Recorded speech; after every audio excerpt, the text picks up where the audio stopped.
In this video, we will review a series of high-yield ophthalmology clinical cases focused on key concepts frequently tested in medical exams. These cases cover important topics such as glaucoma, hypertensive retinopathy, drug-induced visual changes, diabetic retinopathy, and age-related changes in vision. The goal is to reinforce both clinical reasoning and underlying pathophysiology in a clear and structured way. Case 1: A 60-year-old man consults the office due to abnormal vision testing.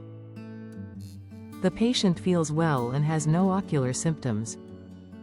Vision testing shows normal visual acuity but moderate loss of peripheral vision in both eyes. For this patient, the physician started latanoprost eye drops. The question here is, this medication is more likely to improve this patient's condition through which of the following mechanisms? The correct answer is increased outflow of aqueous humor. Aqueous humor is secreted by epithelial cells of the ciliary body into the posterior eye chamber. The fluid then flows through the pupil into the anterior chamber and reaches the iridocorneal angle. At this point, it diffuses through the trabecular network into Schlemm's canal and subsequently drains into episcleral and conjunctival veins. A small amount of aqueous humor can also diffuse through the ciliary muscle and adjacent sclera. The topic of this case is open-angle glaucoma. Open-angle glaucoma is characterized by increased intraocular pressure due to increased secretion or decreased outflow of aqueous humor. It is a form of optic neuropathy and causes progressive loss of ganglion cell axons, which may be visualized as a pale optic disc and an enlarged optic cup. Symptoms evolve over decades with progressive loss of peripheral visual fields. Glaucoma is managed with agents that either decrease production or increase outflow of aqueous humor. Latanoprost is a topical prostaglandin used in the treatment of glaucoma. It is applied as a prodrug and converted to the active form by esterases in the cornea. Prostaglandins are the preferred first-line agents for the treatment of glaucoma. They have been found to decrease the collagen content in the uveoscleral outflow pathway and increase the outflow of aqueous humor. They are also known to cause increased pigmentation in the iris and eyelashes.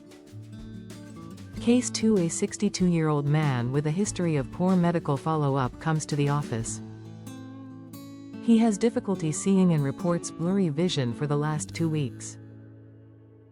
He also noticed that a shadow suddenly developed across the visual field of his right eye. Pupils are equal and reactive to light. Visual field testing by confrontation reveals patchy loss of vision.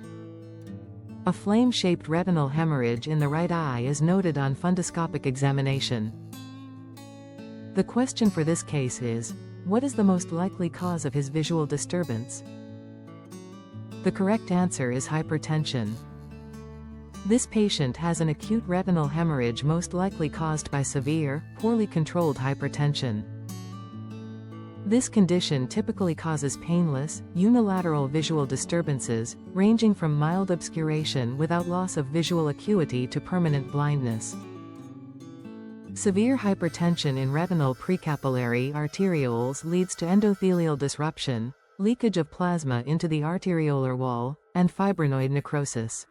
The necrotic vessels can then bleed into the nerve fiber layer, causing dot and flame-shaped hemorrhages.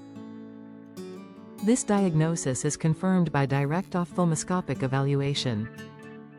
Other findings of hypertensive retinopathy include thickening of the arteriolar walls, known as copper or silver wiring, compression of the associated veins, referred to as arteriovenous nicking, and small white foci of retinal ischemia, called cotton wool spots.